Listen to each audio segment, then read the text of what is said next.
My last video on hell, someone commented as follows. Hi, Dr. Rausner. Would it be fair to say you are espousing a kind of insanity plea for those who reject God?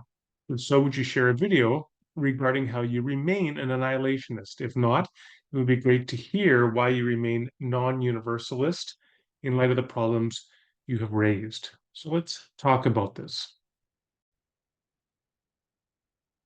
So to start, I'm not going to say anything directly in terms of defending annihilationism. I would direct people to the debates that I had with Trent Horn on Catholic Answers a few years ago, talking about annihilationism versus his eternal conscious torment views. Also, when I was on Chris Date's podcast talking about annihilationism, and I would just generally recommend Chris Date's work on annihilationism as well.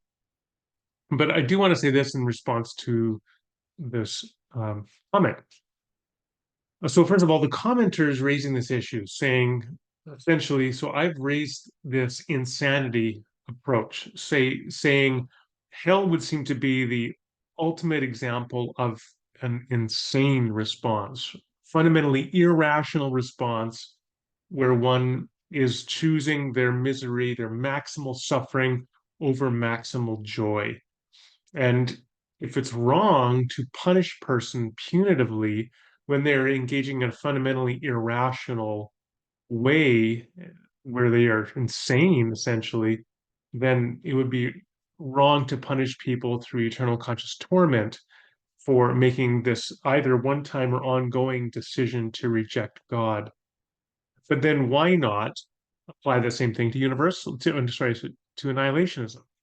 So if a person is resurrected to a judgment of annihilation that results in the destruction of the person, are they likewise not thereby rejecting God in a fundamentally irrational way? And thus, they're also being punished in a way that is fundamentally incongruous and wrong because they are irrational. And I can concede that point that if the argument works for eternal conscious torment, it would seem to work for annihilation as well, in which case you'd want to think differently about the nature of the punishment. The punishment is not perhaps punitive as such, but it could be, for example, described in some respect as like a mercy killing.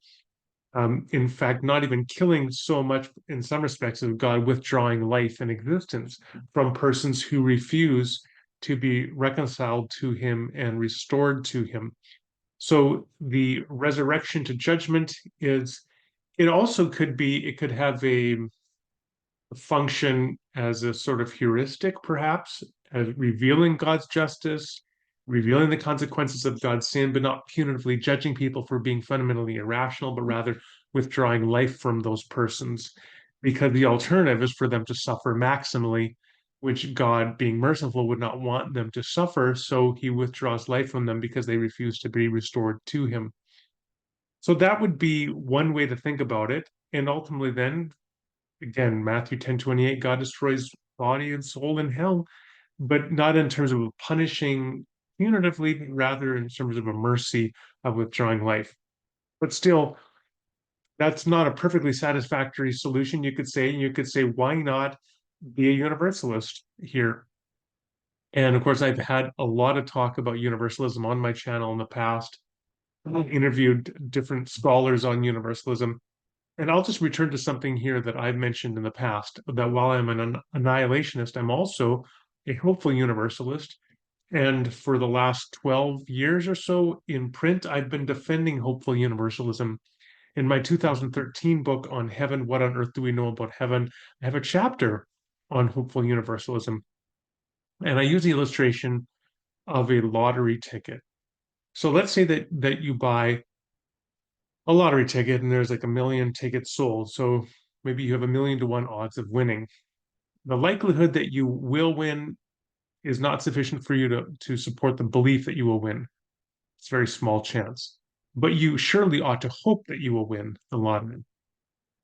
And even if you think the evidence for universalism, universal restoration of all creatures through Christ, even if you think that's like 1,000,000 to 1 odds, likewise, you ought to hope that it is true. Even if you don't believe it's true, you ought to hope that it is true. You ought to hope that it is true because it's like a cosmic lottery ticket, one that promises maximal joy to the maximal number of sentient beings, namely all of them. Why would you want some beings to be destroyed or to suffer when they could have ultimate joy and be restored to a life of created well-being that we cannot imagine, the ultimate expression of shalom? Who would not want that? If they are perfectly restored to God in Christ, would you not want that of all other creatures? So that should be, I think, the hope, if it's at all possible that it be the case, then all people ought to desire, or that we ought to desire that all people are saved and that all creatures are saved. And so hopeful universalism should be the wish of every Christian who thinks there is even the smallest chance of universalism being true. And I will say this, I think there's much more than at least a 1 to 1,000,000 odds that universalism is true. So I really think everybody should be a universalist, a hopeful universalist. They ought to hope everybody will be saved.